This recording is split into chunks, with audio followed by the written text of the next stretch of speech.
Wait, hold on. Let me set the mood for this podcast.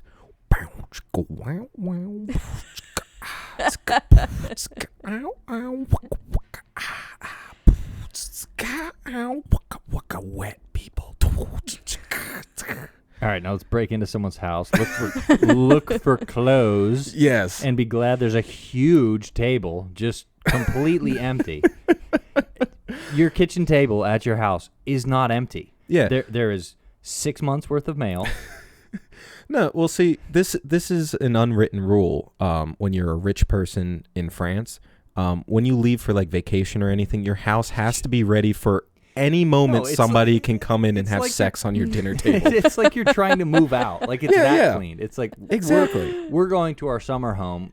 It's like furniture only. Yeah. Yeah. No, you know the famous French saying, "Mi casa, su casa." So, you can have sex on my kitchen table while I'm not here.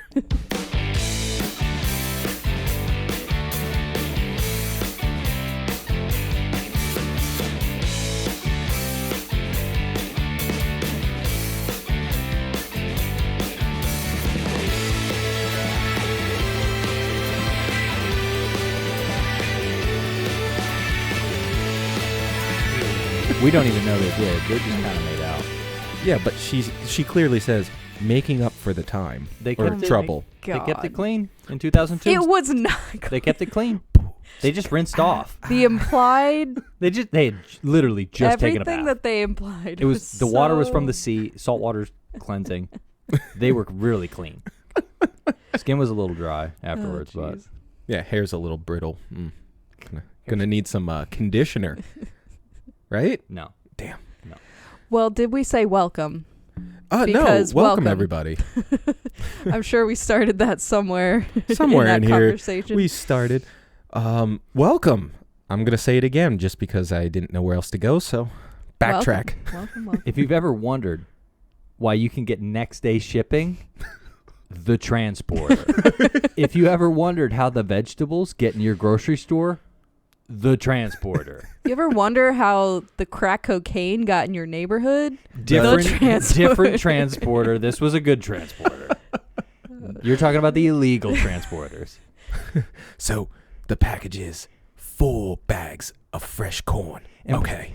I'll have it at your door at 11 p.m. For $40,000. Corn costs $78 per half ear. Yeah, I'm pretty sure the only thing he could be transporting to make that kind of money is a lot of drugs. People. And people. Drugs and people. Oh, what's his first package? Person. Well, it was bank robbers. Wait, how do we know that? We're not supposed to look at the package. That's rule number 2. Shit. That's rule number 3. They set up the whole thing about the rules, and he breaks them immediately. Yeah. Well, nobody else is asking him to keep these rules but him. Everyone but him states that rules are meant to be broken. Yeah. But he's the one breaking the rules. And then the one time he does break the rules, they try and kill him. And that was the guy who was like, yeah, dude, break the rules. It's fun. And then he breaks the rules. He's like, gotcha.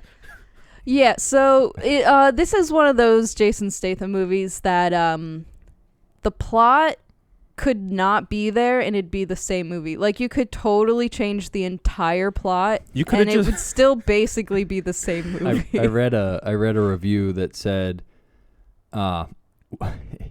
once you understand that I'm paraphrasing, but it's like once you understand that the plot isn't really what the movie's about, then you can sit down and enjoy the film. And that's exactly what you have to do.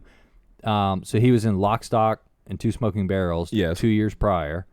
Oh, this was like his first action? And this Transporter came 2 years afterwards. Mm-hmm. And this is what kind of broke him into the action star. But this is classed as a B action film. Yeah, I mean, I could see it. And, with budget, and then the director, don't know his name, don't really care. He did a bunch of these action movies that had that hint of comedy in it, or humor more so than comedy. Nobody's throwing punchlines out there, but that would have been a little weird if he's like, I'm the ex-military transporter guy, but also I do stand up whenever I can. I have a past I don't talk about because I left it in the past. This is the past. Yeah, and you've known the past the whole time. It's directed by Louis. Yep, butcher this one. Louis lot of R's. Yeah, let me try. A lot of R's and E's. Letterer. Le Terrier. Yeah, it might be a French he's or French. some shit. Yeah. He's probably not French, but it's Le Terrier. But Sure. no, I mean, I guess that makes sense why this one is, it starts off as a plot-driven movie. He's a transporter. And then it turns into he's an ex-military with a body count the size of Massachusetts. And he's got a past that humbles him, but yet he's still running. And by plot, Steve meant 4.5 minutes of exposition. Yes. But we started with a car chase scene. Yeah. Before we do the Yeah. exposition, then it's like, all right, we're going to explain a little bit of what's going on.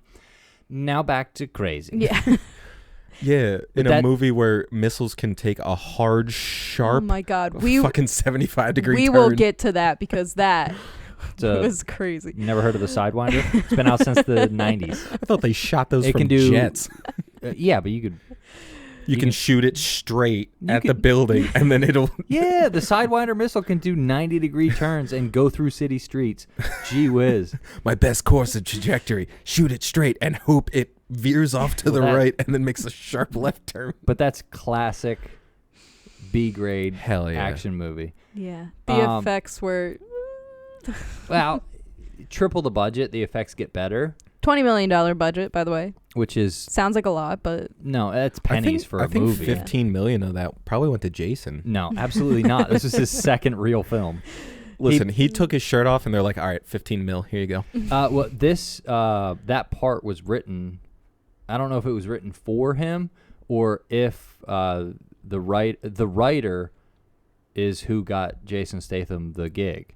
I'm pretty sure. Oh. I don't think it was written for him, but I think he saw Jason Statham and was like, that guy would work for this film. Yeah. He would 'Cause look he good was in a suit. He was in a few things in the And 90s, shirtless. and then Lock, Stock, Two Smoking Barrels, but not a major role there. Yeah, no, and I mean... And then this was That's what a- kind of catapulted him into the, super mega global action star. And this film did really well internationally, Right. which is what helped that. Because if you can't sell your movie in China, you make half as much money.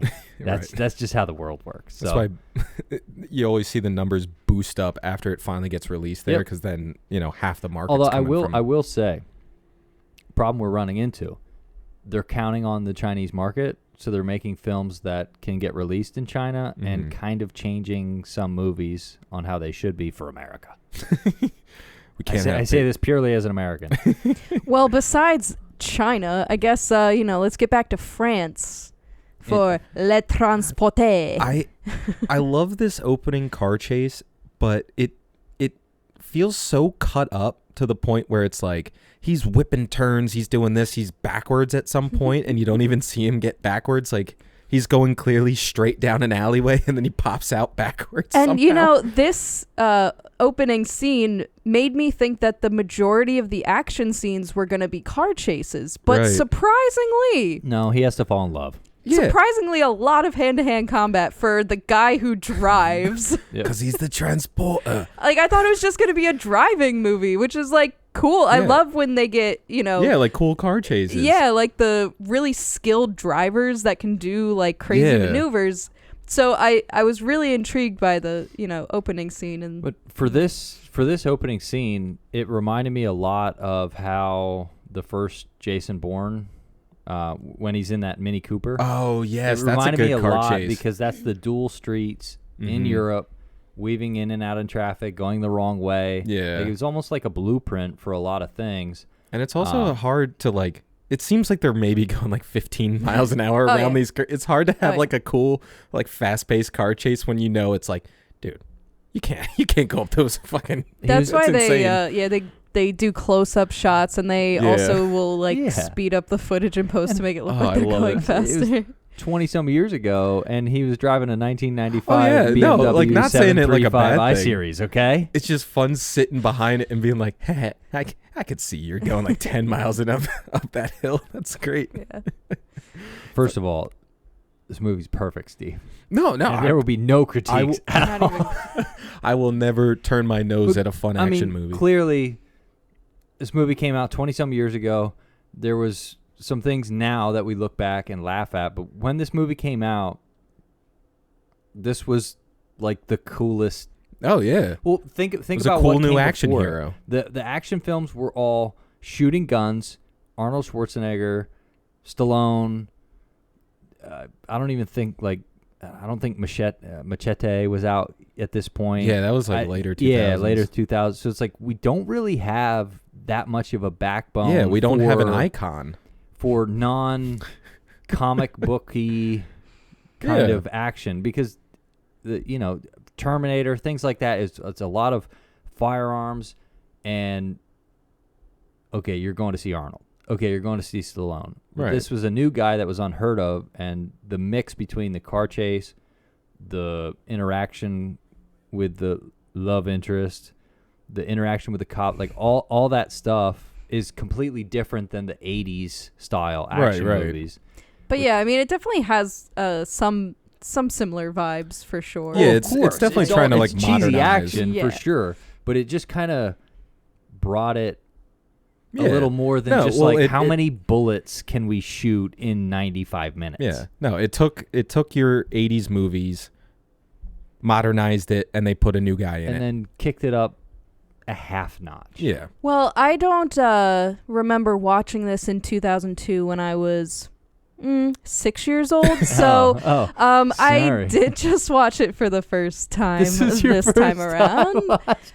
Yeah, I've never really I didn't know felt that. like, you know what? Today is the day I want to watch the Transporter didn't just call to you? From 2002. Wow. Yeah, no, definitely watching it now. Man, yeah. There's so many themes in this, and it's just like I said to Steve, it's really at the peak of like movies just, sexualizing women, and like a lot of that just was so normal to people at the time, but now looking back on it, you're just like, oh my god. Yeah, like you really have to watch this through the 2002 lens, because like after he gets established as a character and he gets hired for this job of transporting some bag to wherever, he realizes there's a person in this bag. So like the first scene you get of this woman is him cutting a hole in her fucking tape so she can drink, him holding his little straw at like crotch level and being like, drink slowly. And they immediately start playing like sexual sexy music. Like anytime so they show just her on the screen, they are playing wow chicka wow wow, like it's so funny. They immediately start sexualizing her character. She is a hostage in this situation. She is being like trafficked right now. I don't know if I'm allowed to say that word on the internet right now. You could, but this is America. Let's be clear. But obviously something very terrible is happening to her, and they immediately are like, oh yeah, she must be like super horny. Yeah, she's horned up. I don't know if I can say that either. I mean, if they didn't want to sell movie tickets, they'd have picked an ugly one. No, like, but what? like it's just so ridiculous that like the first scene you get of her is just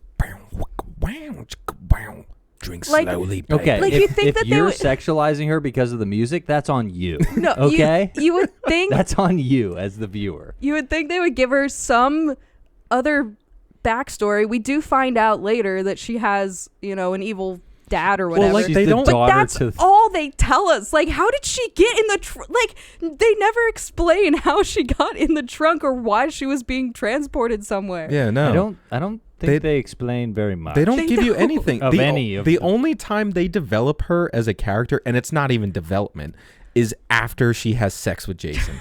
And then they're Seriously. like, oh, we'll actually make her part of the story, and she's really good at hacking French police computers, but that's all you're going to get of her. And then she's going to disappear for 50 minutes. I got to draw the line there. She didn't hack it. He left them with the computer open. Yeah, she just did a quick Google search. And then when he comes back and takes it off, there's no screensaver button on a keyboard. There never has. It's a there sleep never was. and wake up button. Yeah, whatever. The greatest two buttons. When he opens it, he is not surprised to see the face, and he says, thank you, audibly. Which is phenomenal storytelling. If you can't tell, a tad bit of sarcasm here, but like Yeah, so I got to draw the line there, Steve. Oh, sorry. She didn't hack the computer. All right. He left it up so they could facilitate his investigation, and then he comes in and saves the day, which allows the rest of the movie to happen. Yeah, he shows up at the end with an entire army that came in off screen, completely silent on this like barren island or wherever the fuck they landed. They're just like, "You did it?" He's like, "Yeah, I did it." And it's like, "All right, cool, movie's done." Well, yeah, he asked him, "I get it done in less than 12 hours." Yeah, no, that's great. There's a lot to unpack in this movie. I mean, there's really not because apparently. Because we're sexualizing people from minute 4, I guess. It literally was sexualizing her from like minute 1. Now, again, that's most of the first half of, the movie. Of course. And they sexualize him, too. Oh, they have to. We can't. Yeah. He's a beefcake. No, they could sexualize him more. They could sexualize him more, so at least it's equal. Yeah. Where's the cock? Show me the dick. Show me the dick. There was no skin. Put him in a Speedo. Arnold was in a Speedo in Commando. Come on, put him in a Speedo. It's like second movie. He was a professional diver. Put him in a Speedo. I know. It is funny that every single movie he's in, he swims. Mm-hmm. Yeah. Some of the movies, he's mostly swimming. Yeah, he was an Olympic diver. We just watched Beekeeper. What did he do at the end of the movie? Yeah, he was swimming. Every movie. Every movie. Oh my God, the Beekeeper. Anyway, I don't know about the Fast and Furious movies he's in because I don't watch those. I'm pretty sure he got launched out of a building and then he had to swim. Yeah, I don't care. I watch movies, not garbage. Well, back to garbage. So I am thoroughly also confused about Jason. I'm just calling him Jason. Yeah. We're on a first name basis. Yeah. It's cool. About his feelings towards this girl because he doesn't give a single shit about her at all for 85, 90% of the movie until the end. And then he's like, "Oh, I guess I'll help you out." Did we watch the same movie? Yes. Did we watch the same movie? No, the whole time. He gives her a drink the first time. Yeah, but he's drives like, her around. Yeah, okay. So he feels a little bit bad for her, and he's like, "Here, have some water." And then the rest of the time he's treating her grasping at straws here because they apparently were in pockets in vending machines in early 2000s. I've never seen loose plastic straws just hanging out in vending machines. Well, that's France, but it was Europe. They're a little more progressive with their straw usage. I think that was regressive because they were killing turtles long before us. No, but like if you think about it, if he's got this whole thing with driving snacks, which I can definitely appreciate, and it actually helps him save his life, like later on. His driving snacks? Yeah, because if he doesn't go back for those other 2 Pepsis, he would have been exploded like those 2 cops in his trunk. Yeah. That's a good point. He's got to have the driving snacks. I feel like he kind of knew what was happening, but that was a very lucky coincidence that happens in most action films where it's like, he almost died, but he didn't because of random happenstance. Well, yeah, so this whole other plot that's happening after he drops her off at this random guy's house, and then he is given this package that is very clearly a bomb. How much to transport a bomb? And Jason, he knows that something's fishy because you can tell by the way they're talking that something's up. Especially in the interaction, because even the guy's just like, yeah, whatever. It's it's a thing. I'm just hiring you on the spot. He's playing it too cool. Yeah. Also, the villain's name is Wall Street. He's referred to as Wall Street. Oh, really? I didn't even get his name. He's credited as Wall Street. I mean, real person's name, then Wall Street. But that was supposed to be some expose. He was supposed to represent... Was this the whole Occupy Wall Street happening? No.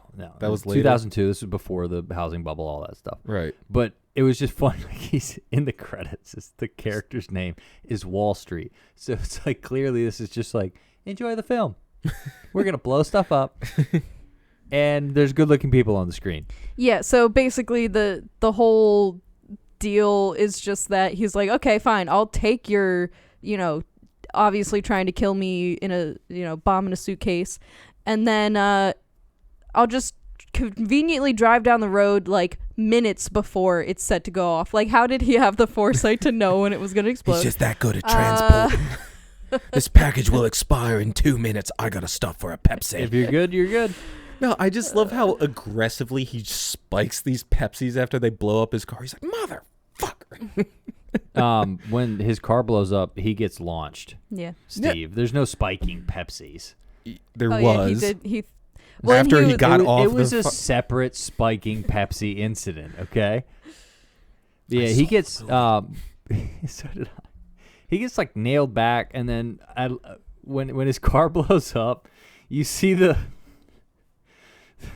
plastic furniture outside the thing like kind of like go straight up in the air. It's like it's very janky. Whereas the white plastic cheap stuff just kind of like pops up and like rolls around. I was like, oh my word! And everything during the car chases, everything they hit was plastic. Oh yeah, he drove through the wooden fence, and it was like very clearly a breakaway. Like it explodes. Like sure, perfectly. if you paused it at the right time, you could see the pre-brakes already before the car goes through. That stuff, I think, in the early 2000s that might have been balsa wood. Oh yeah, that makes sense. Depending on whether or not they owned the cars or they were leasing them for the movie, that depends on what you use to run into stuff with the vehicles. Yeah, but they were smashing up a lot of nice cars, older cars. As far as like the technology goes, the cool thing is he's got like the code to turn the car on. Mm-hmm. So it's like, all right, he can make upgrades to his car. He's got a garage with the toolbox, a whole bunch of stuff.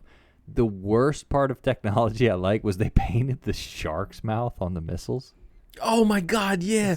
Well, that's what makes them hit better. It's just so on the nose that it's like, and you see like in World War II, they used to paint stuff on the bombs, right, and things like that. But it's like, really, the shoulder mounted. Really, we're gonna paint? Oh, okay, I guess it's that kind of movie. It really scares the people before you blow them up. They're like, "Oh my God, is that a shark? Oh, it's a missile." Oh, scared me for a second. Oh my God, so funny. The freaking missile scene with his house blowing up, absolutely insane. Yeah. First of all, a little overkill. Second, those missiles. I mean, Steve has a good point. There should be no reason. He's like, what, 100 yards from the house? Not even. Not like his 20 driveway. yards. Like at the end of his driveway. And the missile goes out, around, and in the side of his house. Which if you notice, there's no computer on that shoulder-mounted thing. So there's no way to program trajectory, nothing. I'm like, that would go straight where you're pointing it. Isn't not to mention, easiest path? I love that we get a POV from the missile doing this, and like as it goes through the house, you can see it like, because obviously they have to CGI it, but the missile shrinks to be able to get around this corner through the window, through their living room. They were like, oh, we messed up the aspect ratio for this. Just shrink it a bit and turn the corner. Yeah. Okay, you have 20 minutes to get this shot done. Like at this point, like all the bullet hits, I mean, obviously they're all CGI, but the bullet hits are like this freaking long. Like the bullets coming through the house were bigger than the missile at that point. I was like, what the hell is happening, guys? There was a lot going on. Oh, it was fantastic. But obviously, the ex-military professional transporter has, instead of a basement, he has a gateway to the ocean. Of course. And jumping in it saves you. And he's got tank, 2 goggles. Yeah, he's ready to go. And they're good to go. Yeah, no, I mean, I don't know why planning. you need to if you're living alone, but sure, yeah, good to have a backup. All those guys, like in an airplane. This is my Monday, Wednesday, Friday mask. This is my Tuesday, Thursday, Saturday mask. I was gonna go the logical approach and say, like, they make everything in an airplane with redundancy, so if one fails, we have a backup. Right. So it's like he's smart enough to have a backup, but it's just so fun. It's just so funny to see 20-some years ago. You look at the 80s cheeseball action. And you look at the 2002 cheeseball action, and all they did was just like reskin everything pretty much. They just reskinned it, and I mean, you're not winning any awards for this movie. You're not doing anything, but it's like it's super entertaining, right? To just be like, Let's blow some shit up. Let's blow some things up. Let's drive some cars really fast. Let's be embedded with the cops, but also lie directly to their face. And there's a hot woman in it. Yeah, so basically, if you're a 30-year-old man, you'll love this movie. Basically. No, but we did kind of... Rude. We did kind Everyone loves this movie. We did kind of pass over this, but like I just want to just hit on it before I forget. The scene when he goes back to the house and like drop kicks the front door in and he starts this whole like first fight scene. Now, I'm no expert, but I'm pretty sure a wooden door is not sufficient cover for bullets. I feel like the bullets would go through it. Yeah, right? and that's the same with all films. 9mm rounds are going through. In 2002, they weren't solid core doors either. So like, they're going through the doors. They're going through your couch. They're going through your house. Yeah. Unless it's brick. If it's siding, drywall, insulation, drywall, paint. I mean, all of this small rounds are going through couches, doors, TVs. Most 99% of things used for cover in films, actual bullets are going through. Yeah, like all of that to just say he uses wooden doors almost like bulletproof vests at this point, because in the beginning he's blocking bullets with a door. When they're shooting up his house, he hides behind like his little wooden like cabinetry where he puts all of his dishes. He's totally fine, but the girl's like hiding behind some wooden cabinets and she's getting shot up with lattice front. Yeah. So I'm just like, is wood bulletproof in 2002? Yes, it was. Wood was different. It's that thick mahogany. It was just all oak. Well, so also kind of with that, Jason is now on this whole revenge because you blew up my car thing. Yeah. We never get told why they tried to kill him. Oh, because he opens the package. Yeah. How did he know? How the guy know they... Before they even opened the trunk, he knew. Yeah. As soon as he saw him, he's like, "You open the package?" No. He's fucking lying. I mean... We got to go transport a bomb. Realistically, it was his first job, so they probably had somebody tailing him. Okay, but also, if this girl is just the daughter of this evil guy, and I'm assuming... Big assumption because they don't tell us. I'm assuming they were kidnapping her just to bring her back to her dad's sort of situation, bring her home. That sounds right. Because she kind of got out and she has too much knowledge. Then why would they try to kill him for her? Like, it just doesn't seem to make sense, like, why they would need to kill him because she isn't that big of a deal. Like, he's the main character. Villains constantly try to clean up loose ends. But I mean, at great expense you're not wrong. And cost. Like, you're not seems wrong, a little dramatic. Yeah. To try to kill him to this extent. I think that's what they were shooting for. That would be like my DoorDasher. Like he drops off the meal, but the bag's just like a little open. So I give him a bomb to bring. Package. I give him a bomb to bring back. Well. Technically, he's not a professional transporter. Send a message to his phone that explodes his cell phone. They actually shouldn't have opened the bag door. Yeah, so there's some giant gaping plot holes. Yeah, in the B action movie. Yeah, there's some giant. There's holes. also somehow 400 people in a shipping container that we have no idea what the purpose of putting them in the shipping container is. There's 400 people in a shipping container. But there's just 400 people in a shipping container. Why? What's happening? Because they're trafficking people. That's how you traffic most people is across the ocean in shipping containers. Also, another point about trafficking, they make very light of that whole situation at the I don't want to say all the way at the end of the movie, but it was kind of 20 some years ago and it wasn't as talked about now. At the end of the movie when they let everybody out of the container and then they just like cut to credits. They were saved.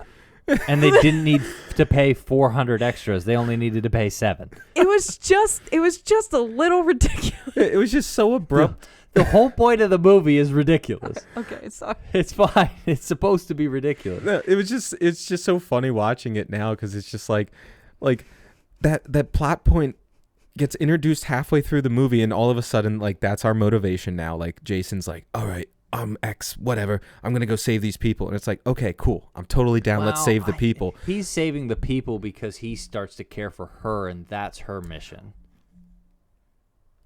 Yeah. Yeah. I wasn't done, though. Yeah. But, okay. No, but what I'm saying is it comes out of nowhere. So to just see it end so abruptly like that at the end when he's like, he saves the people. We have no idea what the purpose was. But then the credits start rolling and you're like, but wait. They make give me that. such a big deal about it. They're just like, are we at 90 minutes? Yeah. Oh, shit. Cut it. We're done. Roll the credits. Yeah. Thank you. We're at 19.999 million. Please shut it off. Like, I know we don't like have to have closure in movies for it to be a good movie, clearly. But it just felt very like ta-da! That was the movie. That's kind of how a lot of that's kind of how a lot of B action movies I just needed were that back one then. scene at the end. Like in Commando where he's walking from the beach and the rest of the army shows up and they're like, all right, we'll go finish up what you... And he's like, oh, there's nothing left. I killed them all. And it's like, cool. If they just had Jason Statham being like, you're all saved. You're welcome. And I think that was just kind of the police guy showing up like, oh, all right. He's like, hey, good job, buddy. Great job. You did say you'd... I'm going to work with you in the second one. What do you need? 12 hours? Less than that, I love that. He like guilt trips him in the jail. He's like, I could save him if only I wasn't locked up. Yeah, well, he can't.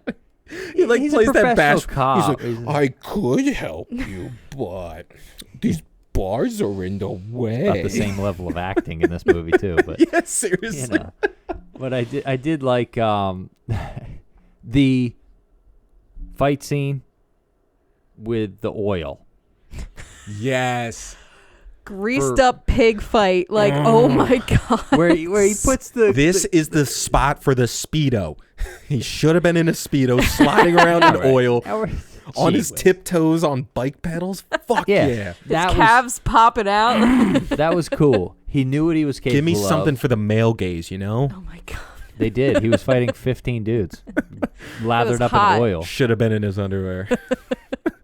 You're more flexible. He had to rip his pants off so he could choke somebody. Those pants seem so restrictive. He couldn't do that big split kick like he did in the beginning. He needed to lose them pants. Get rid of the pants, boy. I think he probably like partially tore something on that split kick and then toned it down the rest of the. But that was when this came out. That's one of those scenes where you were like, they used their imagination for this film, and then you learn that like he did all his own stunts for this movie and stuff like that. It's like dumping the oil, fighting that many people.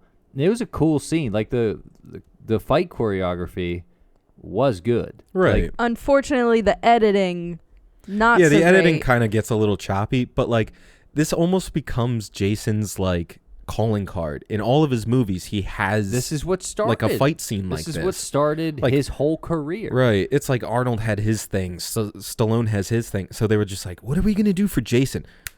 Cover him in oil, getting him fucking kicking people.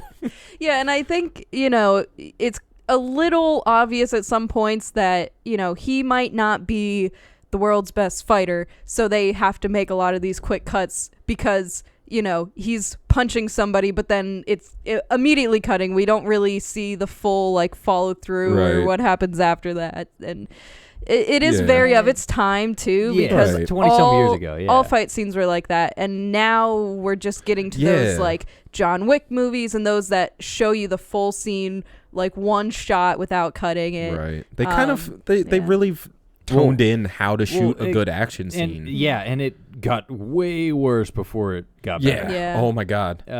This isn't the worst of like quick cut fight scenes. Probably Fast and Furious is in there for some. Well, like not so great ones. Even good movies like the Bourne movies were absolutely they were cut to shit during those fight scenes. And it's like I don't know if Matt Damon just wasn't up to what do they call it, like hyper editing or something. And it's like oh, my word. There's like 15 cuts for one punch. Like he goes like this and it's like they chop it all up. Yeah. So it's like they've definitely come a long way.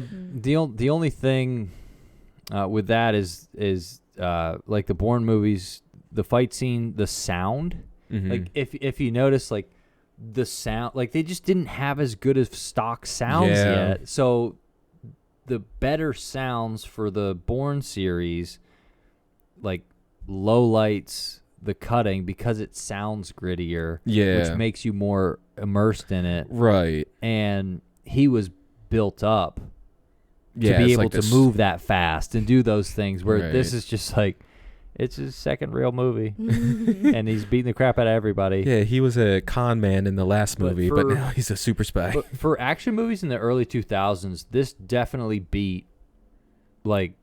Yeah, and I mean, this was something new. A lot of movie. This was new. He was new. He was in shape.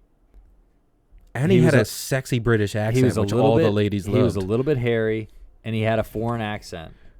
And that's literally what they were doing, was they were trying to build an international action star. Yeah. Because Schwarzenegger and Stallone, all foreign, even all different accents. No, I was going to say most people that speak English can't understand them anyways. So they were like, oh, we can understand Jason Statham, and he can kind of he could be a cut with the rest of them. Yeah. And look at his career. It's like he's been an international superstar for 25 he's years 56 now. and he's still cut to shit. Holy hell. And Steve is in love with him. I am in love with him. Nowadays, there's a little bit of pharmaceutical help and a little bit of digital help with these older action stars. Yeah, how old is he now? He's 56. He's 56? I think he's 56. I was going to look it up. I don't follow him or anything. Steve has it on the top. He's exactly... Kind of sounds like you follow him. No, he's 56. Oh, he's we didn't believe wow. Steve? I believed you, Steve. I wouldn't believe me. I just throw numbers out there. I hope they're right. I hope nobody fact checks this show, because I'm in trouble. Even if you do, this is for entertainment, so either have a good time or go away. But yeah, I mean, that's pretty much the movie. Yeah, speaking of a good time, this is a early 2000s action film where it's designed to sit back, watch the fight sequences, be glad that there's one woman in the movie. Like, that's What did you classify? Don't Look Up. It's a popcorn movie. It's literally a popcorn movie where no one's gonna, like, you go to a good film and someone gets up and walks in front of you to go get more popcorn, and I'm like, what are you doing? This is a Scorsese film. Sit down. This is the movie where it's like you can get up and go get popcorn, and no one's gonna be offended. Nobody's gonna be pissed off. Nothing. And you'll also not miss anything. You won't fall behind. If you leave during an action sequence, when you come back, it'll be an action sequence. Like that's just how the movie even if you miss something, they didn't tell you anything anyway, so don't worry about it. Right. Yeah, and ladies, while your man is enjoying the movie, you can like paint your nails or something, because there's not much for us. Sorry. Yeah. Unless they like action movies, which is totally allowed. And for my dudes out there, let's all try and look like Jason Statham, because god damn. Sorry, I'm really in love with this man. Yeah, just because you're bald. Yeah, he's a bald icon. I have hair. Don't need to look like Jason Statham. Yeah, well, you had Schwarzenegger. I have Statham. I need a bald guy. Nobody wants to look like Arnold Schwarzenegger. Well, not now. Back then. No, not even. No one wants his Botox. Not even back then. The California. Sorry. We got one Schwarzenegger impression. It's been 11 episodes since the Schwarzenegger. Yeah, we got it. Well, thanks for watching, and thanks for transporting. Friday night, pounding beers. You want something on in the background to go every once in a while. This would be that movie. But it was fun to go back and watch the start of Jason Statham's career. And instead of driving cars, now he's swimming with megalodons. Hell yeah. It's the natural progression. The amount he's progressed in his career is just amazing. But yeah, write in if you want more Jason Statham, because I know I'll watch him. That's probably the only Jason Statham will do. Yeah, probably. But just a fun movie. Yeah, check it out if you want. If not, it won't hurt our feelings. We don't give a shit. I think everyone's already seen this movie. If you haven't, you're doing the action genre a disservice. Alrighty. We'll catch you guys next time. Goodbye. Bye.